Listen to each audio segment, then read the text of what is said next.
할렐루야. 오늘은 4월 27일 월요일입니다. 오늘 우리에게 주신 하나님 말씀은 신명기 10장 22절의 말씀입니다.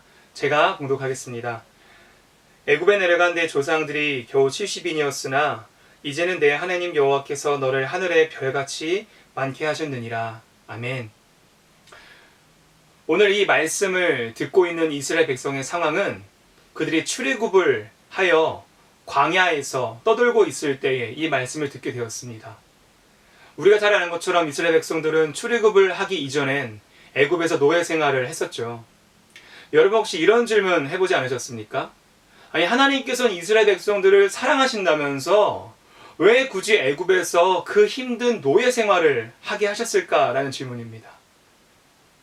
여러분, 우리들의 과거와 우리들의 주변 상황을 우리들의 시선으로 바라보게 되면 때론 그것이 원망스럽고 한탄스러울 때가 있습니다.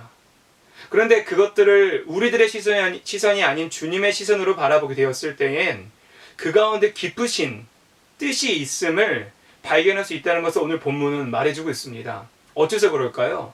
그렇다면 하나님께서는 이스라엘 백성을 왜 굳이 그 애굽의 노예 생활을 하게 하셨는가? 라는 질문으로서 오늘 말씀을 좀 시작하려고 합니다.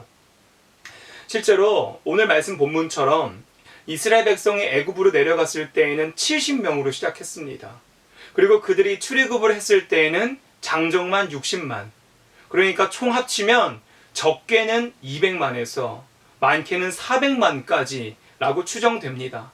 정말 그렇게 하늘의 별과 같이 많은 백성들로 어떻게 많아질 수 있었는가?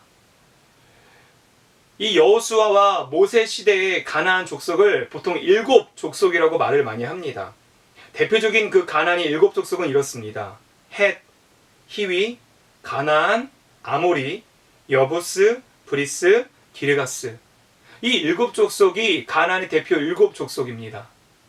근데 중요한 건 이 모세와 여호수아 때가 아닌 아브라함 때의 가나안 지역은 어땠을 거냐는 겁니다. 아브라함 때의 가나안 족속은 5족속이라고 하는데요. 엠, 르바, 호리, 수스, 아낙, 이렇게 5족속이라고 말을 합니다. 여러분, 그렇다면 반대로 이런 질문을 해보면 어떨까요? 만약에 이스라엘 백성들이 애굽에 들어가지 않고 애굽의 종살이로 하지 않고 가나안에 머물러 있었다면 어떤 일이 벌어졌을까요? 아브라함 시대 때 있었던 엠, 르바, 호리, 수스, 아낙, 이 5족속이요. 모세 시대가 됐을 때엔 그 가나안 7족속 어디에도 속해지지 않은 것을 볼 수 있습니다. 이건 무슨 말이냐면 그 당시에 정말 그 가나안 땅에는 수많은 전쟁과 피바람이 불었습니다.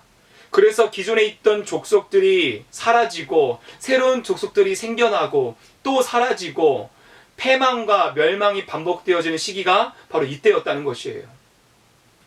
여러분, 만약에 이스라엘 백성들이 애굽에 들어가지 않고 가나안에 계속 머물러 있었다면 그 70명밖에 되지 않았던 그 아브라함의 자손들이 과연 그 고유의 정체성을 갖고 살 수 있었을까요? 아마도 가나안 족속의 많은 전쟁과 전투 속에서 그 피바람이 몰아치는 상황 속에서 아마 그들의 정체성은 유지할 수 없었을 것이고 많은 혈통들이 섞였을 것입니다.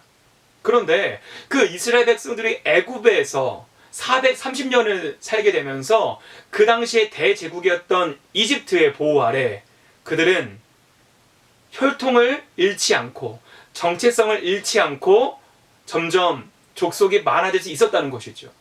실제로 그들은 노예였습니다. 그러다 보니까 애굽 사람들로 하여금 비천한 취급을 받았어요. 그래서 그 누구와도 이스라엘 사람들과 혼인이나 함께 혈통을 맺으려고 하지 않았습니다. 그러다 보니까 그들이 시작은 70명이었지만 그들이 출애굽했을 때에는 하늘의 별과 같이 많은 족속으로 성장할 수 있었다는 것이지요. 여러분, 어찌 보면 이스라엘 백성들은 원망할 수 있었겠죠. 하나님, 우리 사랑하신다면서 왜 우리를 노예 생활로 지내게 하셨습니까? 하지만 주님께서는 그 이스라엘 백성을 애굽의 보호 아래 70명이었던 그 작은 부족 같았던 그 아브라함의 자손들을 하늘의 별과 같이 많게 하기 위한 거대한 장치셨다는 것이지요.